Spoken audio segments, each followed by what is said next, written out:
When we first met a few months ago, I introduced myself and I said your name the wrong way and you corrected me. And then it's like a running joke. And then I've been watching your videos and it got me to the point that I'm thinking, now, is it Hallee or is it Haley? I'm leaning towards Hallee. And if I'm wrong, I'm going to be angry at myself. So You you got tell it. me. You got it. And I actually have noticed that happens a lot now. I'm like, oh my gosh, I'm making people psych themselves out and I'm making it worse by having this running joke. That's exactly what happened to me. And I was just thinking, like, do I need to put this in my TikTok bio, my Instagram bio? Should I just like tattoo it on my forehead at this point? Yeah, maybe you got to tattoo it right there and like with the pronunciation, like Hallee. That'll help me. What's up, pals, and welcome back to The Passion Project. If we haven't met, my name's Hallee. I'm a content creator on TikTok and YouTube, and this podcast is a place for us to go deeper. Today, we are welcoming another amazing guest, Ben Azadi. Ben is incredible. I cannot wait to share this episode with you guys because Ben has this special ability to just kind of make you smile, make you feel heard, and connect with people. On the professional side of things, Ben went through a personal health transformation in 2008 where he lost 80 pounds. And since then, he has been on a personal mission to help 1 billion people, 1 billion, live a healthier lifestyle. Ben knows a lot about health. He is a genius. He is so passionate about what he does, and you can see that in everything he does, the way he talks about health and all of the super complex topics that are a little over my head because I don't like study that stuff, but it's really inspirational just to hear him talk about what he does because you can tell he's so passionate about it. And so that's one of the reasons I'm super excited to have him on today. Ben is also the author of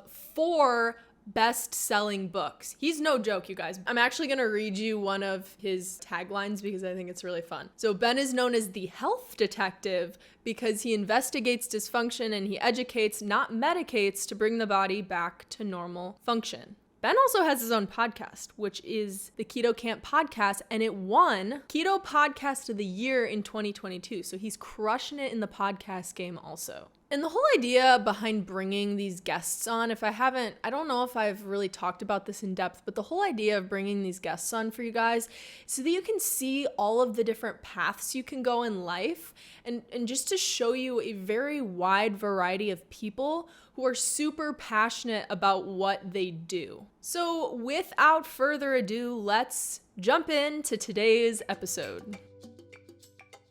Ben and I met at a conference, or I guess in more of a networking event called Epic Talks, and we were both speakers on the stage for kind of a Q&A session. Something I was struggling with, Ben, at the time that you might not know really bad was imposter syndrome. And so I was up on that stage. I hadn't done a speaking event in a while, and I'm shaking, my hands are sweating, I'm so nervous, but I'm trying to hide that, right? Yeah, I didn't notice that. Wow. I was so nervous for that event, but you went first in the speaker Q&A and you said something that really kind of like calmed my nerves. I was on stage and I was like, okay, now that he said that, like I can really focus here. So first of all, I kind of want to hear you identify what imposter syndrome is, because in one of your videos, you really identified it really well. Well, imposter syndrome is very common and it's actually a good thing. It means you're kind of stretching yourself, taking yourself outside of your comfort zone. And we all know that's where like the growth is. That's where dreams are accomplished and goals are hit. You got to really stretch yourself. So I experience imposter syndrome all the time. And I remember last year, a time that I experienced it like really heavily, like similar to you when you were like shaking and second guessing yourself. I was having all that going on. I was at an event in Salt Lake City. I was speaking at a conference called Keto Salt Lake.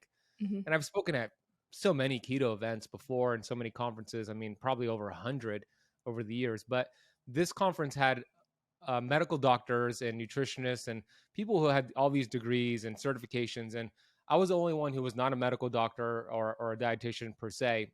So I was there speaking on day 2. So I had the full day 1 of watching everybody else, which builds up the imposter syndrome. The longer it takes, usually like the more you're in your head. The more you hear. I think I was 3rd in that. So I was like, shoot, now I have to listen to everyone. I'm like, It's kind of better to go first and just kind of get it over with. Because once you start talking, that kind of tends to go away. But for me, it was the same thing. Like, am I good enough to be here? Do I know what I'm talking about? These people are medical doctors. And then I told myself, look, it's not really about me. It's about the people in the audience. It's about the people that we're serving. I'm going to stay in my lane and teach what I know. And if I don't know something, it doesn't hurt to say I don't know the answer to that. It's like people actually appreciate that when you are honest with your integrity, and you actually say you don't know the answer to something. So I just took my attention off of myself and how I look, how I'm going to sound, and how cool I'm going to be, put on the audience, and try to just serve them. And as soon as I did that, my nerves calmed down. And once I got on stage, I got into flow state. So for me, usually when that happens, I just take those thoughts and direct them towards the audience, and that's what really helps me. Yeah, and that's exactly what you said on stage, when that made me kind of calm down a little bit, because you were on there, you've been in the industry so long, and then King Keto and Anthony and all these people there are like just powerhouses. And so I'm on stage, thinking, what am I going to say? What if I don't know the answer? What if I say something wrong? How do I look? Etc. And then you said kind of what you just re-explained there. Focus on who you're serving, not so much yourself. Take the focus off yourself and who you're serving. And that really made all the difference. And I keep that in the back of my mind and my toolkit now, because that's a good one. I love that you do. I'm glad that resonated with you. And it's the truth. It's not really about us. It's about the people we could help. And you have so much knowledge and so much, you're doing so many, your content is amazing, right? You're so creative. Your editing is outstanding, and you're fun. You're enjoyable. Like, you're really good at what you do. And sometimes it's hard to see that, especially when we start to compare ourselves to other people who have been at it maybe a little bit longer. And I do the same thing. It's part of the imposter syndrome when you start comparing yourself. But when you stay in your lane and just serve the audience or put your attention on the audience, all that goes away, and then you have a great time. So I'm glad you did that, and you did awesome. That was a great speaking gig for you. You kicked butt. Thank you. Yeah, I really appreciate that. So at what point I want to dive into your story a little bit, because you have a really inspirational, really transformative story and kind of journey that you've gone on with your health. Mm-hmm. So to take it really back to the beginning, before you were known for someone in the health industry as a health expert, who were you? What were you doing? And kind of what was that like? Yeah, I was definitely not in the health space at all. I had no idea what health looked like, sounded like, and never really experienced true health. Growing up here in America, I followed a standard American diet, which we know is very heavily processed. Mm-hmm. My mom actually worked at 2 Kentucky Fried Chickens when I was a kid. So, she brought me home Kentucky Fried Chicken all the time. It's around you all the time, and as a kid, I was happy about that. Like, I got the coolest mom in the world. Yes. She's bringing me home Kentucky Fried Chicken. But as a result of that, I wasn't very healthy. I was obese growing up. I was picked on. I was bullied. I had low self-confidence. And who I was playing video games all the time. I was doing drugs, selling drugs. Like, I was a really bad kid. Mm-hmm. And as an adult now, when I was 23 years old back in 2007, I found myself being really depressed and suicidal, on the internet looking for ways to commit suicide, and kept thinking about my mom every time I explored suicide. I didn't want to do that to my mom. I didn't want her to be in devastation. So it stopped me from pursuing that. Mm-hmm. And I knew I had to figure things out, because my life was headed down a really destructive path. And that's the point in my life that was a pinnacle point for me. I started to read books, and I never read books in my life, only the bare minimum just to graduate high school. So I read a book. I read several books, Dr. Wayne Dyer and Bob Proctor, Tony Robbins, all these incredible authors. And the books did so much for me. But the most important thing that the books did for me is it helped me take ownership and responsibility. I stopped blaming other people for my problems. And I started to realize the problem is me. I am the only problem. I'm also the only solution. So let's figure this out. And then I started to exercise, started to eat better. And I went through this incredible transformation. I lost 80 pounds in 9 months, 34% body fat down to 6% body fat, completely transformed my physical appearance and also a mental health as well. And that's where it all started for me. Hallee, it was 14 years ago. And I've been learning and unlearning. And the goal is just to educate as many people as possible along the way. Yeah. I love that you said learning and unlearning, because I think from an outside perspective, and even talking back on it, it's easy to look at it like, oh, Ben went on this linear journey over 14 years and it's just been whoop up. Yeah. What kind of, were there any moments along the way, kind of, you lost you said you lost the weight in 9 months. That's Yes. incredible. Thank you. Congratulations on that, by the way, because we've never personally talked about this. Yeah. But Thank you. that's really an awesome story. But were there any moments along the journey where you kind of hit a wall, or you felt like, oh my gosh, am I taking a step back here? Absolutely. That's always the case. I mean, you know that. Like whenever you have a Mm-hmm. goal, it's never that linear line. It's never a straight line. I remember reading a book.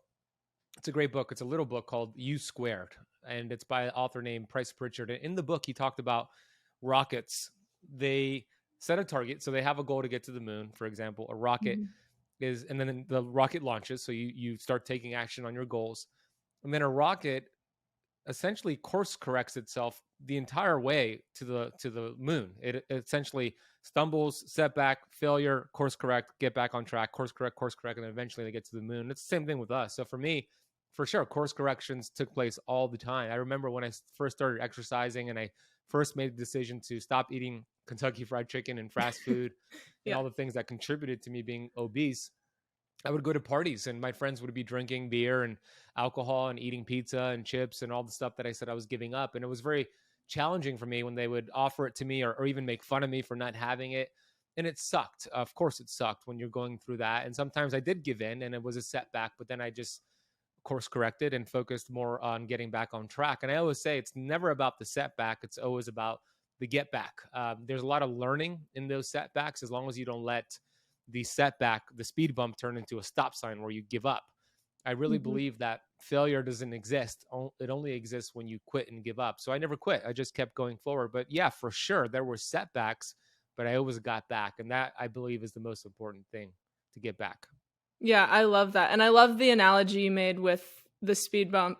Is it going to be a speed bump or a stop sign? And I think about a lot how many stories are out there that we haven't heard yet because that person didn't take the next step that they needed to and they accepted failure.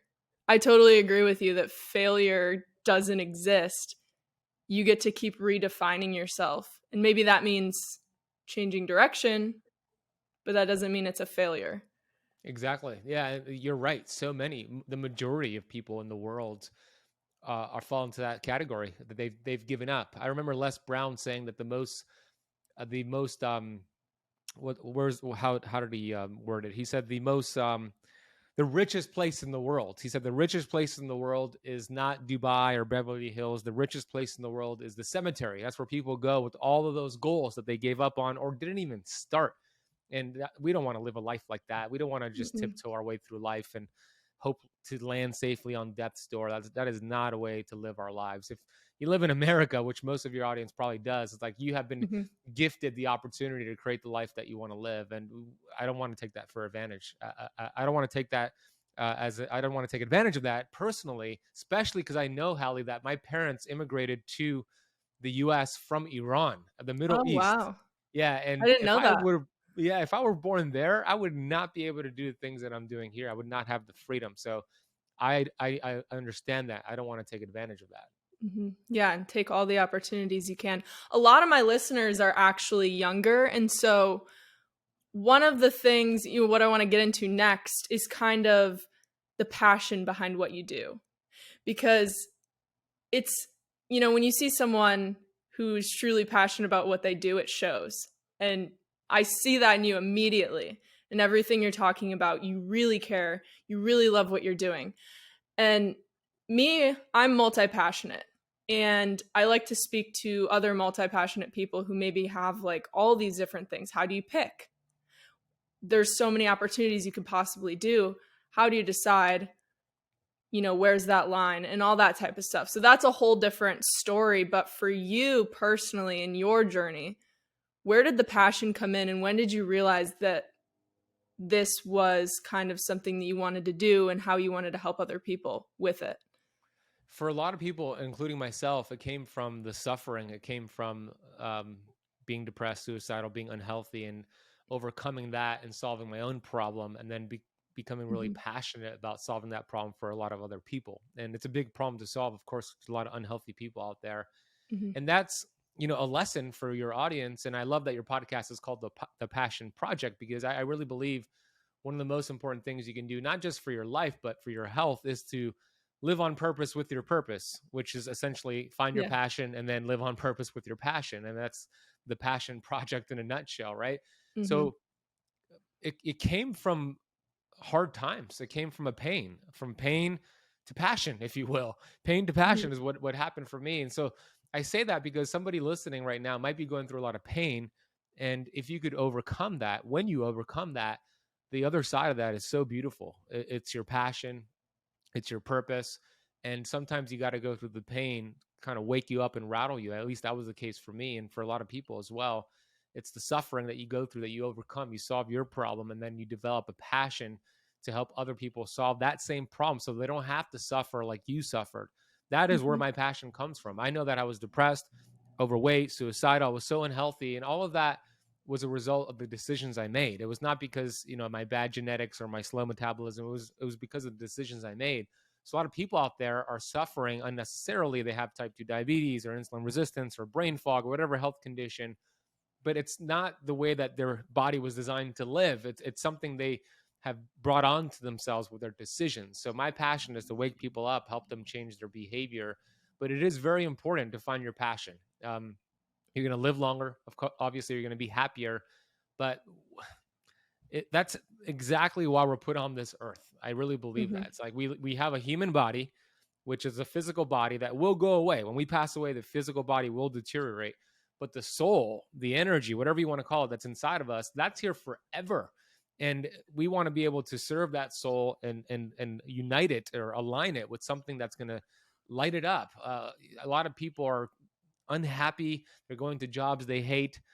I never had a corporate job. I don't know if you've ever had one, I didn't Hallee. either. I Yeah. want to talk about that because that's interesting. Yeah, I've never had a corporate job. I've never, wanted to climb the corporate ladder. It's just not the way I want to live. And Mm-hmm. the thing is this: so many people live their life according to what their parents want them to do or what society tells them they should do, and that is a very unhappy life. If you're doing things because it's what is expected of you, that's not good.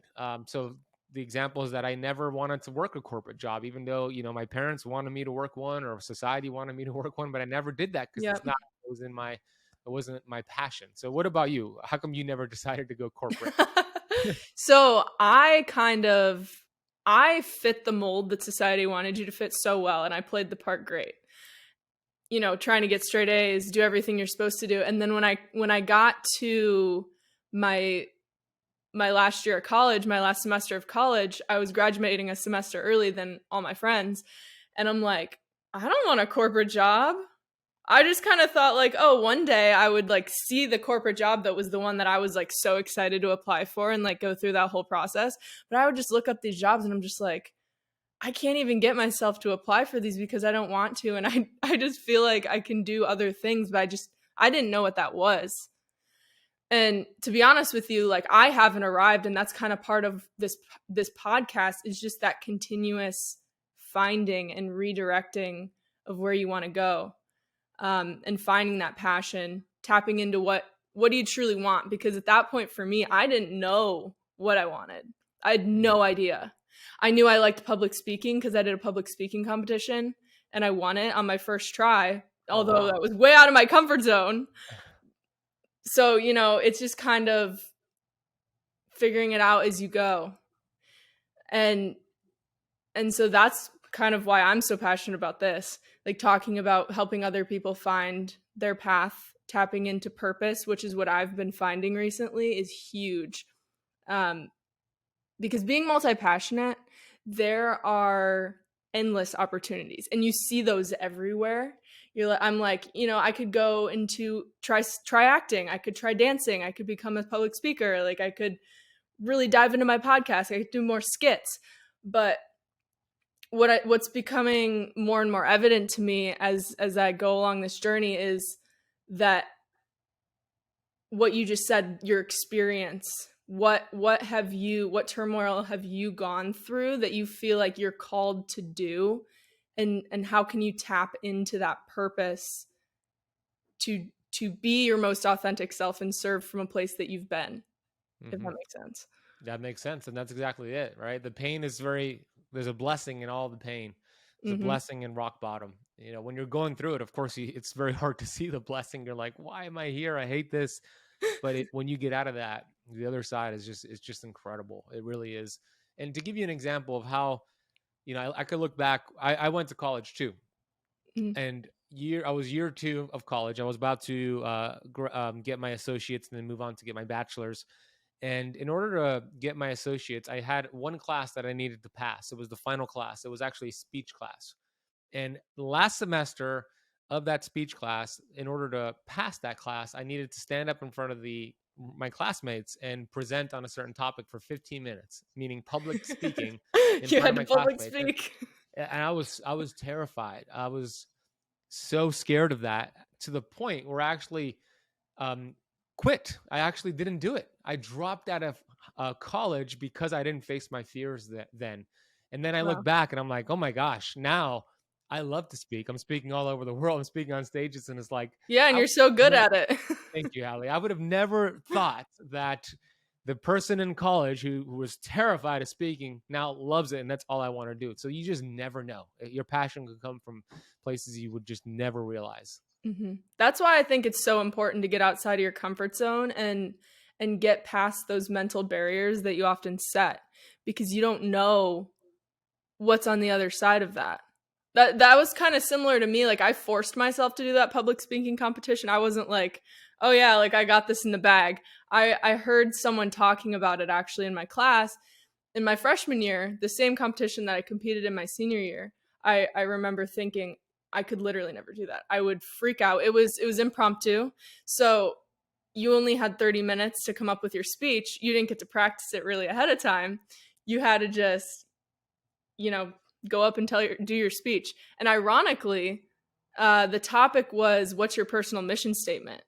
And I was like, oh, okay, I got this. Like, I was expecting it to be some random topic that I didn't care about.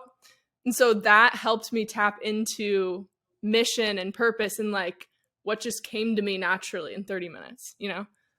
That's awesome. Yeah, I mean, you faced your fears, which is super cool, because now look at you. I didn't face my fears back then. And, I wouldn't change anything, because it ended up being okay for me. But that's what happens when you do face your fears. Like, the other side of that is just so incredible. It's very uncomfortable, and you're scared, but you got to lean into it. A lot of people think fear means run away, go in the opposite direction, but fear means go. It's like a green light. It's usually an indicator of what you should do, not necessarily what you shouldn't do. There's a great quote from Joseph Campbell. He said, "The cave you fear to enter holds the treasure that you seek." That's exactly the case for so many people. I love that. And it's also too what you said, like, oh, you didn't overcome your fear at that point. Everybody's journey is different, and I think it's important to recognize that and not to compare where you are in your journey to someone else, especially on social media, which being a content creator, I'm sure you've probably faced this as well. So I want to ask you now, how do you not compare yourself to other creators, maybe in your industry, or maybe somebody who seems like, dang, they're killing it now, or somewhere in your journey? How do you not do that so that you can focus on your craft and what you do? It's very hard. For me, it's very, Absolutely. very challenging. For me, it's just, I use social media to create, and I don't consume. So I'm not paying attention to it. I got to just not pay attention to it, because if I start scrolling on my Instagram and I start seeing other people in my space who have these huge followings and they're doing things that I want to do, I could compare myself. And of course, I understand that's their chapter 21. I'm on my chapter 7, and I could understand that. But still, like, seeing that on a consistent basis is not good for me. So I just stay off of it. I don't pay attention to what they're doing. I'm just focused. I use social media to post, to create, and I'm rarely on there like watching people's stories or watching their reels. I might sometimes hop on there and see something from you, and I'll like it, and then I'll move on. But I just don't pay attention to it. That's what works for me personally. Yeah. And honestly, like, I feel that that's always the best remedy for me as well. But I also kind of have this confliction with, should I be keeping up with the industry? How do I, who should I be following? Who do I need to look up to? Who can I look at for inspiration? And I think it really comes down to, and you kind of said this, is being intentional with your consuming. Do you feel like you Exactly. intentionally consume? Yeah, intentionally consume. Exactly. Don't spend hours on there as well. But yeah, Yeah. like go into it with that mindset, like you just said. All right, I'm gonna see what they're doing to get some inspiration, see what's working for them that I could model, not copy, but model. Mhm. Totally, I'll do that. But when I find myself like mindlessly just going upon people's pages and staying on that feed, that's where I get into trouble. So you got to Yeah. be aware of if you're there intentionally to serve a purpose, or if it's just happening mindlessly, and all of a sudden you're comparing yourself to what you're seeing. Yeah, exactly. Like, why am I here? What is this serving? Or did Instagram just suggest this to me and now what am I doing? Exactly. And getting 2 hours later, you realize where did time go by? TikTok Right. could be like that too. TikTok is pretty wild. Oh, TikTok's the worst with it. Yeah. So, one thing that I noticed when you were kind of talking about your journey with finding your passion that I think is interesting, um, it's more so that you kind of fell in love with your passion versus love at first sight. And correct me if I'm wrong, and you can kind of give me your own take on this, but the way I see it based on what you said and kind of looking at your content, it was like you weren't sitting on the couch one day and you said, "The health industry, I want to be that." It was more so through that pain and suffering, you fell in love with the industry and what you're doing. Yeah, that's exactly it. I didn't set out to fall in love with being a health educator. It kind of just came to me through my own trials and tribulations. Again, I solved my own problem, which was being obese physically and also mentally and being very unhealthy. I got healthy, and then my friends started asking me, like, how did you do it? Same friends who made fun of me at parties, right? How did you do it? Mhm. Well, I didn't listen to you, friend. So Not you I is the yeah, answer. exactly. So, then I started teaching them, and then, it kind of snowballed over time, and that passion kind of ballooned over time, and I started to really get passionate. And then the more I dug into it, the more I saw people that were suffering that really need this information. And then you get so good at it that you just want to teach. And one of the things that somebody is always asking, I'm sure your audience is like wondering, but how do I do that without having to suffer? And you can. I'm not saying you have to suffer in order to find your passion. That was just my route. Go suffer. Yeah, go suffer for a year and then you find your passion. No, don't do that. You don't have to do that. You could, you could just ask the question, like when you're in a conversation and you're speaking about a certain topic, when do you notice yourself being so like lit up and excited, and it's a topic that, or a subject, or whatever, a category that you just love to learn about, love to teach about, you're energized when you study it, your time flies by when you talk about it. That's usually kind of giving you clues towards where your passion is, or where around where it should be, versus topics that you feel drained, or you feel like you're gossiping, or time is very slow. So that could give you clues, and you don't have to suffer. Just like pay attention to conversations and subjects, and when you're studying, reading books, etc. Like, when do you feel like you're in a good zone? Time is flying. You're loving what you're reading, or loving what you're speaking about. That's usually going to give you clues to your passion, or an area close to your passion. Yeah, I love that. Just asking yourself that question over and over and tapping into that awareness. That's it. Awareness is the key. A lot of people are just not aware. They're just kind of going through the motion. So awareness is the Yeah. key. Yeah, and that's kind of, I think when I look back, that's where I was at. I didn't have that awareness. I was just doing the steps, the checklist that society puts in front of you, like go to high school, go to college, get good grades, graduate, get a job. And then, I finally hit that point of, wait a second, what am I doing? So if you're listening to this, do that. Just ask yourself wherever you're at in your journey, just start asking yourself. It doesn't mean you have to necessarily take some crazy action right now or go suffer. You don't have to go Yeah. suffer. Crazy action or go suffer. But you're right. Ask yourself the question, like, is this what you like? If you, whatever the job is, whatever, let's say somebody listening has just gotten a new job, and they think this is, what they should be doing. If this is the same job you have for the next 20 years, are you lit up about that? Or are you like, oh my gosh, I can't even imagine? And that's probably, if it's the latter, it's probably a sign this is not what you should be doing long term. And to Hallie's point, it doesn't mean you just quit your job and you don't have an income, but you work on getting that passion outside of that job, a side hustle, whatever it is, just studying, reading books, and develop a knowledge base. The cool thing about social media, this, is that whatever your passion is, whatever your knowledge, your subject, your expertise, you just create a channel and you start educating Yep. people. And the cool thing about that, the more you teach, the more you learn. So as soon as you learn something, put the camera on and teach it. And you're going to benefit because you're going to learn more by teaching it. And then the person's going to learn more. And then you build your following. So it's a win-win-win. So always turn on the camera and just start teaching what you're learning. Yeah. Yeah. Just hit record. Absolutely. And the Exactly. barriers to entry are so low now. But you've been in the not influencer, but more like the content social media space for since 2008, or when did you first kind of start making videos out of your expertise? Yeah, it was in 2008. I was starting to write some articles on my website back then, but no like video content. Maybe in 2013 or so, I started to do some video content, some like Facebook Lives and some YouTube stuff. And then it wasn't until 2018 that I really got serious about it, where I rebranded and I'm like, okay, at this time I actually owned a CrossFit gym here in Miami. I Oh, ended up nice. selling the CrossFit gym because I'm like, I want to go online. I want to reach the world, not just my CrossFit community, which is great, but I had bigger goals. So in 2018 is where I made that transition. And that's where I got really serious about social media and YouTube and TikTok wasn't around back then, but Instagram and all the other platforms. I just got really consistent and serious, and I just started recording content like every day and doing Yeah. live streams. And so I would say 2013 is when it kind of started, but I dabbled. 2018, I started to not dabble, but get to dominate and to be serious about it. Yeah, and go all in. When you Hmm. first started and you went all in 2018, were you super niched down on keto camp and talking about that specifically, or were you still kind of broadly figuring out what aspect of the health industry you were focusing on? It's a great question. I was broad, very very broad in general, and while I love talking about other topics rather than keto, I hired a marketing coach at that time, and he said, Mhm. "You got to stop talking about the other stuff. What do you love to teach the most?"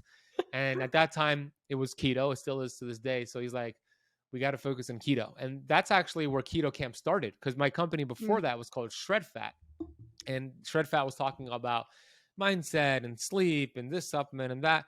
Then the Keto Camp launched with the help of my coach, and then it was just keto fasting, and that accelerated my growth. I didn't like that because I wanted to talk about so many different things, but for me, it did help when I got focused on the niche. And then now that I'm a little bit bigger, then I'll talk about other stuff like mindset and things that I do think are important. But in the beginning, it was really niche focused, and it helped a lot with the growth. mhm. Yeah, I think that's one thing that scares multi-passionate people a lot is niching down, whatever. I don't ever know the actual way to I think, pronounce it. yeah, it depends if you're I like in always Canada or here. Yeah. yeah, one of those. But yeah, uh, but I think it's refreshing to know and hear that it's not forever. And Hmm. now because you spent that time with that focused energy, you are now able to branch out and talk about broader topics, but still kind of, when I think of you, I think of being healthy and like learning a healthy lifestyle. That's good. That's the goal because I don't want to be dogmatic. I'm not dogmatic about keto. It's just one tool out of all the other tools out there. So I consider myself a health teacher more so than like a keto teacher. Mm, And but in the beginning, it did help to focus on keto. I started to dominate that niche and that community of the keto community. Most people in the keto space know who I am, but mhm. eventually, I started to sprinkle in mindset and other things that I'm passionate about as well. As with that being said, though, it doesn't mean you have to have a niche to grow fast. I'm sure you've seen this too. So many people who are multi passionate talk about so many different things and they grow really, really fast as well, right? This is just my story. For me, it worked really well when I got clear on the niche, whatever, and then expanded from there. Yeah, absolutely. And that kind of just ties back into everybody's journey looks different. Hmm. But the more you immerse yourself in how have other people done it and found their path and been successful, maybe you can take pieces and parts of that and apply it to yourself and figure out, how does this tie into my story and my journey and figuring That's out right. what you want to do. Yeah, exactly. So, pick and choose the things that is resonating with you the most and then take action with it. And understand that there's going to be the setbacks. And a big part of that journey I didn't mention, but I think it's important to mention here, is that when you start to change, and I'm curious to hear if this happened to you, when you Mm-hmm. start to set goals and you start to change, you become a threat to people in your life who do not change. And it's not that they want bad things to happen to you. It's that when you start to change, it kind of turns a mirror to what they're not changing. And it's easier for them to kind of take you back down to their level than it is for them to adapt to you changing. Because not only are you adapting to the change, your friends and family and close people in your life need to adapt to it as well. So they'll make comments like, why do you want to do all that? Just go to college or whatever it is. And if you're not really convicted with your message and your passion, those comments could penetrate deep and they could paralyze you. They could cause you to quit, especially when things are tough and you're like, oh, I knew that they were right. Damn it, they were right. They would, they'll cause you to give up. Yep. So did that happen to you when you started to make those changes? I think it's when I look back on like people that I used to be friends with, like in high school and stuff like that, and like those friendships that haven't stuck, it's really evident to me on why they didn't. And maybe at the time, like I kind of felt like I took the blame in a lot of stuff. I'm like, oh, maybe I wasn't like cool enough, or maybe I didn't like go to enough of the events or like whatever. But when you look in hindsight, you see those littler reasons because maybe you were more spending more time on, getting good grades or focusing on your sport, or now for me it's your business or wherever you're at in your journey. It's evident for me looking back, basically, is what I'm saying, that why certain friendships stuck and why others didn't. And not just friendships, like acquaintances and like just Mm-hmm. people you surround yourself with. It's just huge. Yeah. Yeah. Same thing with me. A lot of my high school friends, when I started to, change my goals and pursue them, it just a byproduct of that was like there was a disconnect there, and it's not that I'm better than them or they're better than me. It's just different vibrations, right? Different goals, and Mm-hmm. your vibe attracts your tribe, right? So obviously, Yeah. when you're going to have a different vibration, you're going to attract different sort of people. It's all part of it. It really is. It's so interesting, and I think about that all the time now. When I first learned the law of attraction, I was so like astounded. When you start focusing on something, you start talking about it a lot, suddenly you're starting to be surrounded by those people.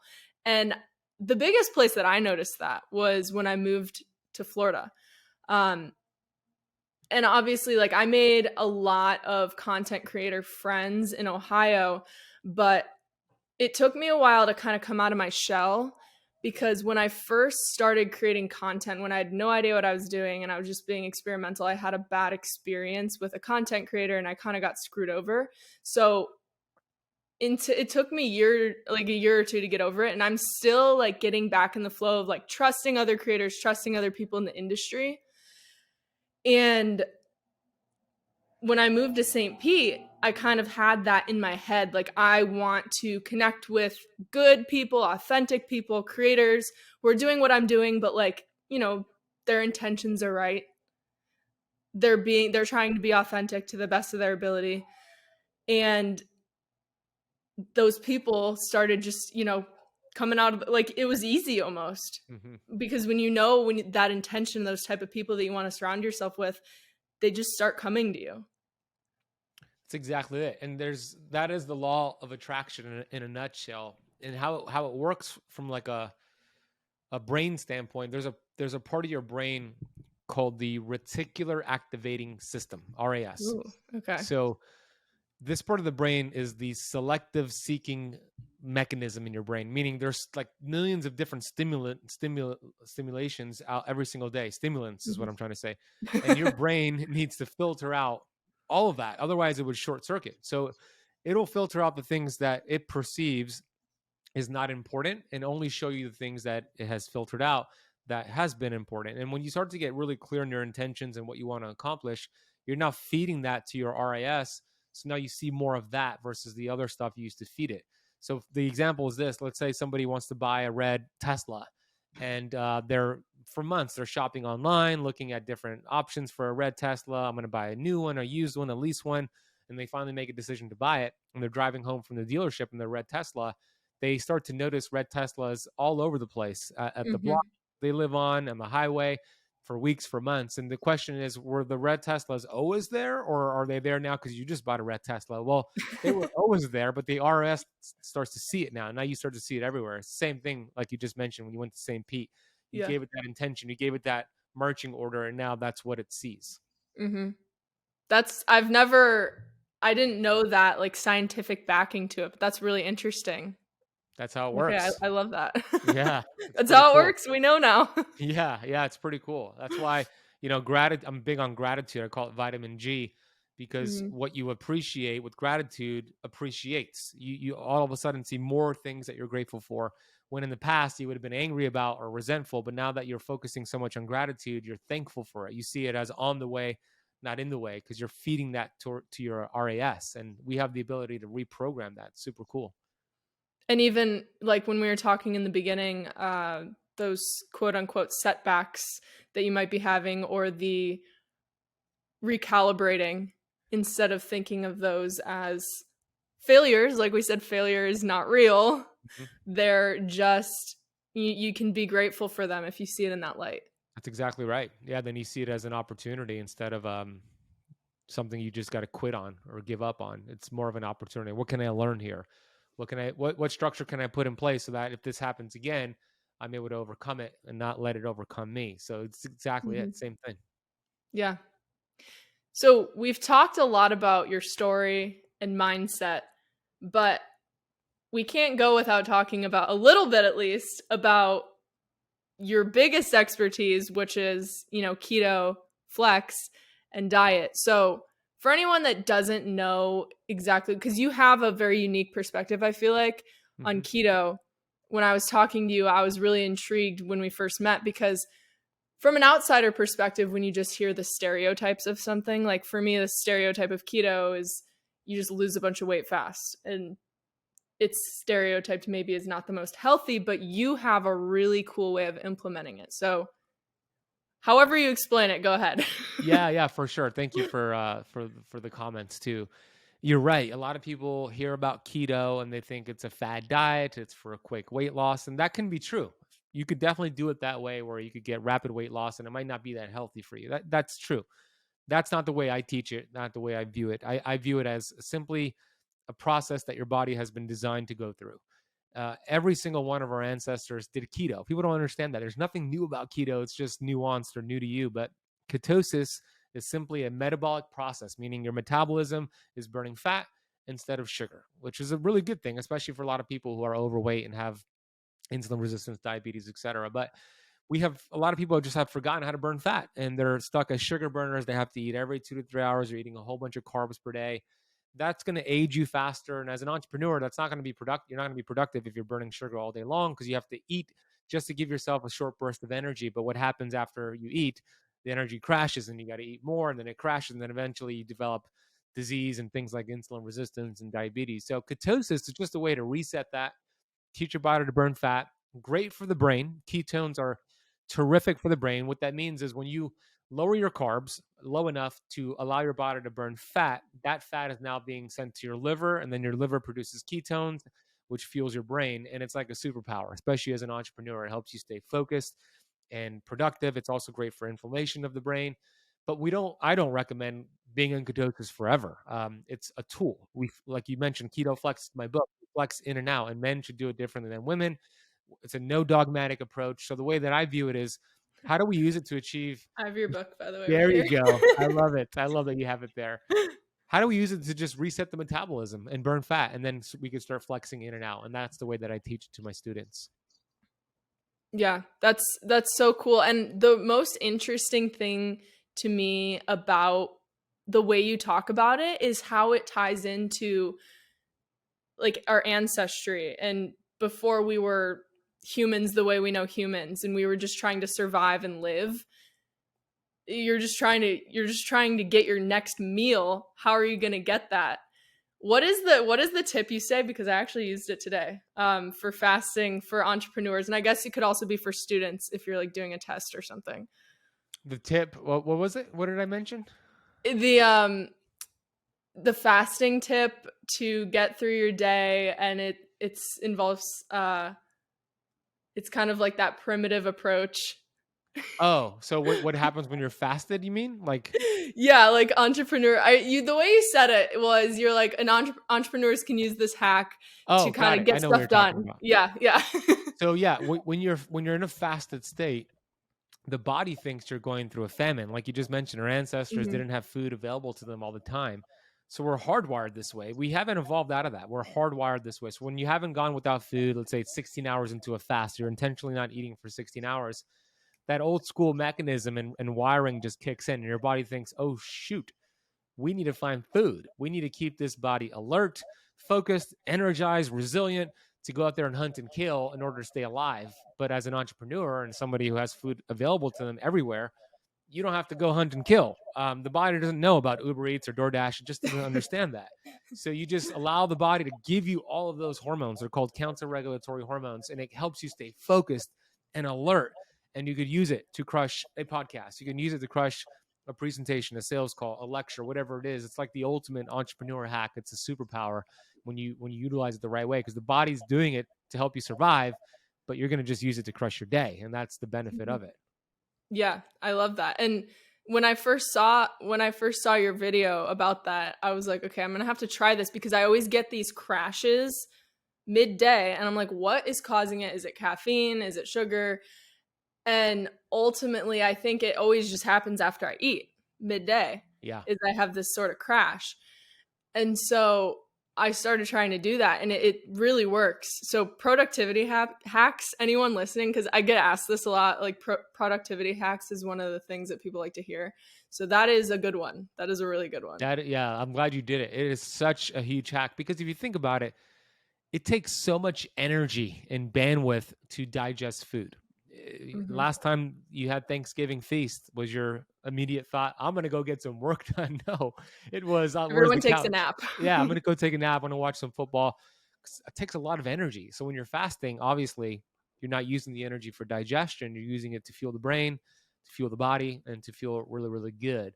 So fasting is a great hack, a great biohack for a lot of entrepreneurs. There's so many benefits to fasting beyond that, but in terms of productivity, I get the most work done when I'm in a fasted state. If I'm speaking on stage, as long as it's not a nighttime gig like the one we Yeah. had, but if it's a daytime gig, I am always fasted. I want my body to use that energy for focus and alertness. It's I always do it. It's like with no exception. If I have a heavy day full of podcast interviews, like back to back to back, I'll be fasted because I know I'm going to be mentally sharp on top of my game when I'm fasted. Hmm. Yeah, it's a great hack. I think everybody should give it a try. They should go get the book, Keto Flex, Yes, go get the book. ketoflexbook.com. Yeah. So, to kind of wrap up here, what would you say for anyone listening?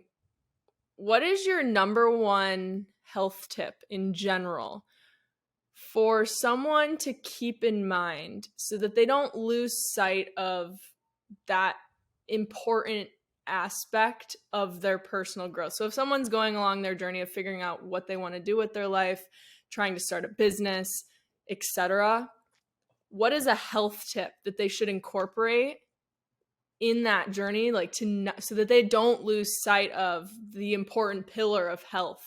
Mm. Do you know who Patrick Bet David is?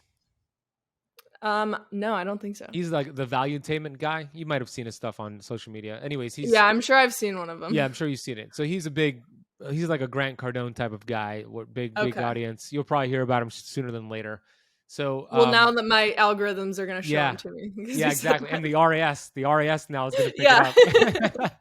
So when you see it, let me know when you see him. But he's a big entrepreneur, and I interviewed him 3 years ago on my podcast, and I similar question I directed to him. I was like, as an entrepreneur who wants to scale their business, why is it important to focus on your health?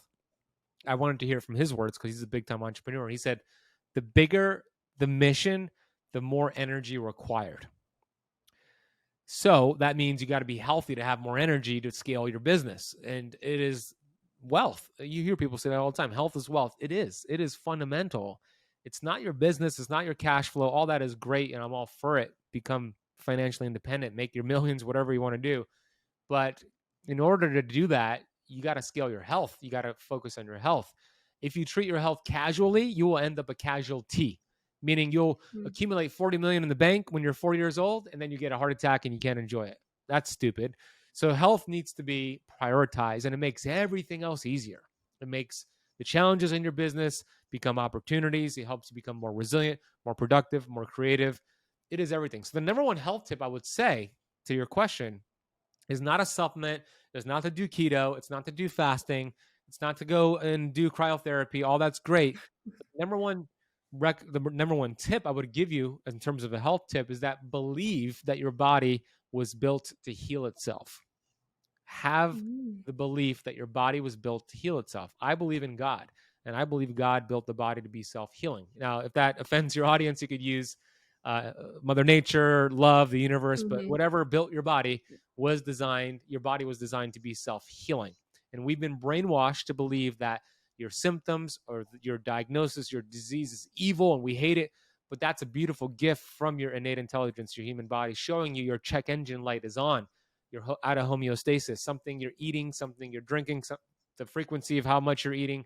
You got to clean that up and turn off the check engine light by getting to the cause. But you got to believe the body was built to heal itself, because your mind is more powerful than we will ever know.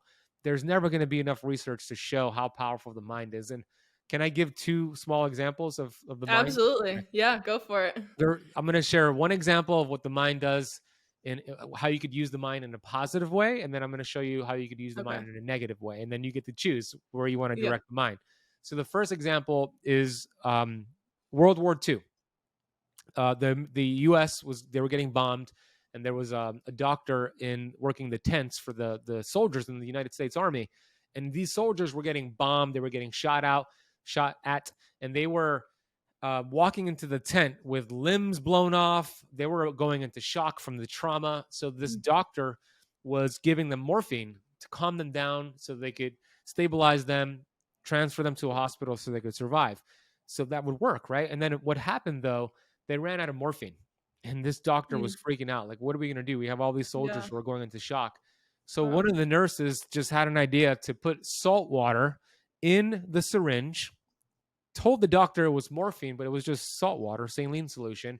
The doctor had the belief that he was giving them morphine.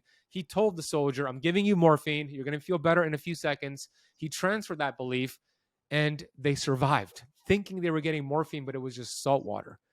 Wow. After that happened, Harvard wanted to study what happened there. How did they survive even though they didn't get the morphine? And that's where the placebo effect started. That's Mm. where it all started. That's where they determined the placebo That effect was okay. from the I was world. gonna say, is that the placebo effect? But That, yeah, you just said. that's where it all started. So now all these studies are compared to a placebo effect. So that's how the mind could help you. You got to believe, and you will create that fact. Now, how could the mind hurt you? There was a football game in LA, Los Angeles, California, an entire stadium filled with people. And two people in the stadium watching the football game started to projectile vomit. They were not together. They were sitting away from each other, but they started to both projectile vomit, and they both went to the clinic in the stadium. The doctor was treating both of them, the doctor was wondering, like, why is this happening to these two people? And the only thing he found in common with their answers when he was asking them questions was that they both drank from the soda machine. And there was 4 soda machines in the entire stadium. So the doctor's thought was, okay, there's something wrong with the soda machine. It's corroded. There might be heavy metals. It's causing them to throw up. And the doctor went on the public address system and told the entire stadium, do not drink from any of the soda dispensing machines. We think there's some issues with it, and 2 people are projectile vomiting. And in a matter of seconds, when he said that, the majority of the entire stadium started projectile vomiting. And Oh my God. ambulances were coming back and forth, taking people to the hospital.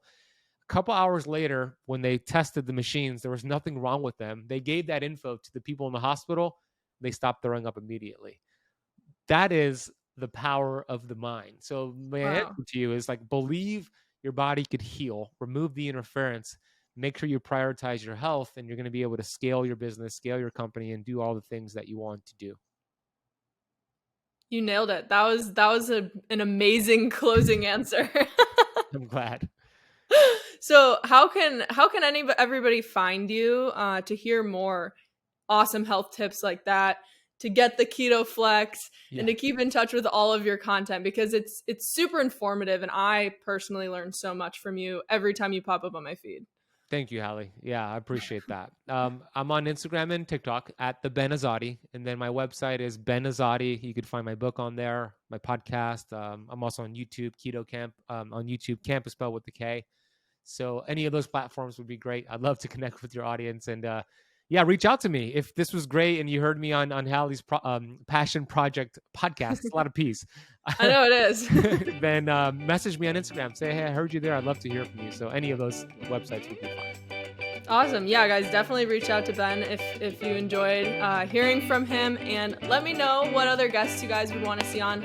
Everything Ben just said is going to be linked in the show notes. You can easily find him, easily reach out to him, and check out his content and everything he has to offer. So Ben, thank you so much for being on today. I really appreciate it. This was awesome. I appreciate you, Hallee. Thank you. You keep crushing it out there. Thank you.